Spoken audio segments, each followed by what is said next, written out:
Ó, o Flamengo está faturando como nunca. Olho aqui nos números. Tem uma matéria também bem legal no espn.com.br que mostra como o Flamengo faturou e muito nesse último ano de 2016. Cresceu a renda líquida, muito também pelas luvas do novo contrato de TV. Então cresceu também ali o superávit, Nicola, e diminui a dívida global. O que eu acho que é interessante também para a gente analisar é o seguinte: a gente pegou a matéria, ou esse mesmo balanço de 2016 e o de 2015.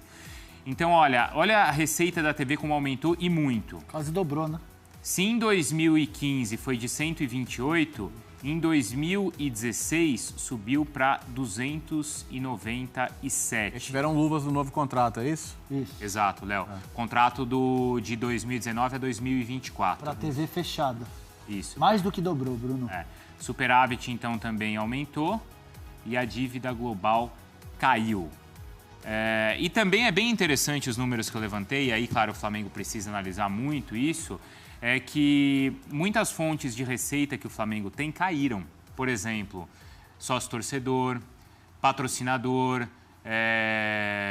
a questão do estádio. Foi basicamente o mesmo, 39 e 40. Mas muitas receitas caíram. E o que impulsionou, sem dúvida, foi o novo contrato da TV. Mas tem explicações para tudo isso, né? Uhum. Tudo tá ligado. Estádio, sócio-torcedor, por quê? A ausência bilheteria do Maracanã. Tem muito torcedor que não... Cara, onde que o time vai jogar? O Flamengo tava rodando no Brasil, tem torcedor do Rio que fala, para que eu vou manter esse negócio de sócio? Que é claro que tem outras vantagens, evidentemente, mas às vezes tem muita gente que tem o sócio primordialmente para ter a prioridade no ingresso, para ter o desconto no ingresso, para ter a condição de comprar com mais facilidade, para tudo isso. Então, tem gente que fala, bom, se eu não vou ter esse benefício, e o cara prioriza outra coisa. Então, acho compreensível. Por isso que é importante essa questão do estádio, realmente. E ver a questão da ilha, né, que está um pouco mais demorada do que imaginado, algumas questões de segurança lá que precisam ser revistas, mas para o Flamengo ter a opção de, não sendo jogo para Maracanã, ele poder sempre ter o jogo no Rio de Janeiro também, porque nessa história não tem mágica, cara. Por mais que o torcedor, muitos deles sejam sócios para ajudar o clube, tem torcedor que é sócio porque ele vai ter o benefício. E é normal também que seja assim, né?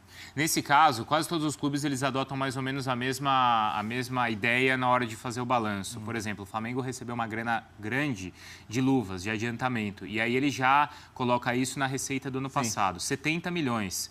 Alguns acham que você tem que dividir isso de acordo Palmeiras com o ano faz do... isso. Palmeiras divide? Faz isso. Dividido de acordo com, por exemplo, de 2019 a 2024. Ele vai dividir. Ele dividiu? Dividiu. Tá, no caso do Flamengo ele não dividiu. Todos não dividiram, só o Mas Palmeiras. o que eu acho que é mais... Só o Palmeiras dividiu, Nicola? Mas aí o que eu acho que é mais importante nesse caso, que o Flamengo fez isso, e acho que o Palmeiras também, você não é aquele novo rico que pegou a grana e aí já saiu investindo, que sempre acontecia assim, não era, Nicola? Dessa vez os clubes me parecem... Você gastava o que não tinha, né? Você gastava antes. Gastava o que não tinha. Contando com um acordo, por exemplo, com a TV Futuro. E dessa vez os clubes me parecem muito mais preocupados em sanar as dívidas do que fazer novas contratações. Se a gente puder mostrar de novo a tela, Bruno, o aumento de receita do Flamengo, de um ano para o outro, foi de 128 milhões. Uhum.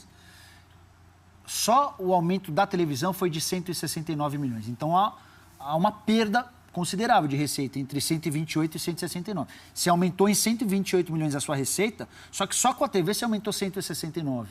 Então, fica muito claro que entrou menos dinheiro de outros canais. Para mim, o Léo tocou no ponto. Tudo tem a ver com o estádio. Sem o Maracanã, você não tem bilheteria, você perde demais com bilheteria. Por mais que o Flamengo tenha muita torcida em outros locais, a forma como você faz os acordos, o preço do ingresso, o sócio-torcedor é atingido de uma maneira descomunal, Bruno, porque você deixa de ter o principal atrativo para o sócio-torcedor.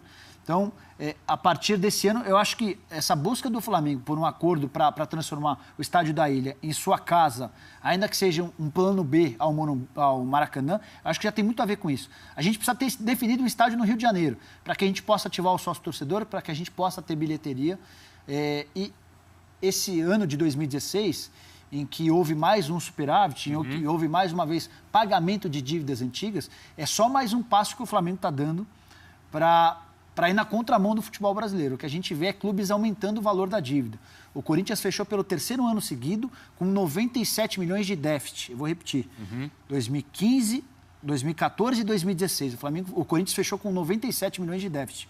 O Flamengo está numa curva diferente. Enquanto o Corinthians continua se endividando, o Flamengo continua pagando dívidas. Sempre acontecia assim, não era, Nicola? Dessa vez, os clubes me parecem... Você gastava o que não tinha, né? Você gastava antes. Gastava o que não tinha. Contando com um acordo, por exemplo, com a TV Futuro. E dessa vez, os clubes me parecem muito mais preocupados em sanar as dívidas do que fazer novas contratações. Se a gente puder mostrar de novo a tela, Bruno, o aumento de receita do Flamengo, de um ano para o outro, foi de 128 milhões.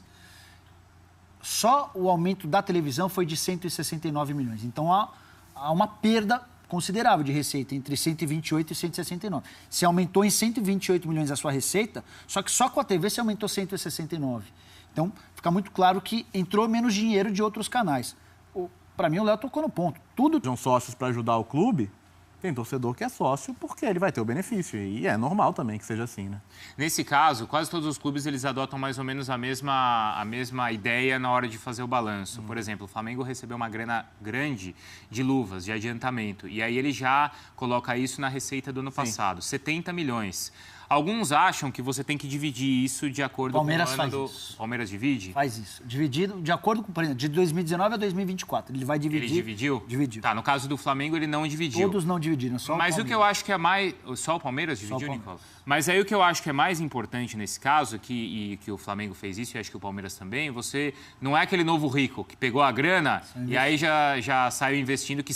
Cara, onde que o time vai jogar? O Flamengo estava rodando o Brasil, tem torcedor do Rio que fala, para que eu vou manter esse negócio de sócio? Que é claro que tem outras vantagens, evidentemente, mas às vezes tem muita gente que tem o sócio primordialmente para ter a prioridade no ingresso, para ter o desconto no ingresso, para ter a condição de comprar com mais facilidade, para tudo isso. Então tem gente que fala, bom, se eu não vou ter esse benefício, e o cara prioriza outra coisa. Então acho compreensível.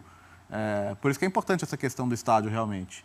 E ver a questão da ilha, né, que está um pouco mais demorada do que imaginado, algumas questões de segurança lá que precisam ser revistas, mas para o Flamengo ter a opção de não sendo jogo para Maracanã, ele poder sempre ter o jogo no Rio de Janeiro também, porque nessa história não tem mágica, cara. Por mais que o torcedor, muitos deles sejam... O Flamengo está faturando como nunca. Olho aqui nos números. Tem uma matéria também bem legal no ESPN.com.br que mostra como o Flamengo faturou e muito nesse último ano de 2016. Cresceu a renda líquida, muito também pelas luvas do novo contrato de TV. Então cresceu também ali o superávit, Nicola, e diminui a dívida global. O que eu acho que é interessante também para a gente analisar é o seguinte, a gente pegou a matéria, ou esse mesmo balanço de 2016 e o de 2015. Então, olha a receita da TV como aumentou e muito. Quase dobrou, né? Se em 2015 foi de 128, em 2016 subiu para 297. Eles tiveram luvas do novo contrato, é isso? Isso. Exato, Léo. Contrato de 2019 a 2024. Para TV fechada. Isso. Mais do que dobrou, Bruno. Superávit, então, também aumentou e a dívida global caiu. E também é bem interessante os números que eu levantei, e aí, claro, o Flamengo precisa analisar muito isso, é que muitas fontes de receita que o Flamengo tem caíram. Por exemplo, sócio-torcedor, patrocinador, a questão do estádio. Foi basicamente o mesmo, 39 e 40. Mas muitas receitas caíram. E o que impulsionou, sem dúvida, foi o novo contrato da TV. Mas tem explicações para tudo isso, né? Tudo tá ligado. Estádio, sócio-torcedor, porque... A ausência do Bilheteria. Maracanã. Tem muito torcedor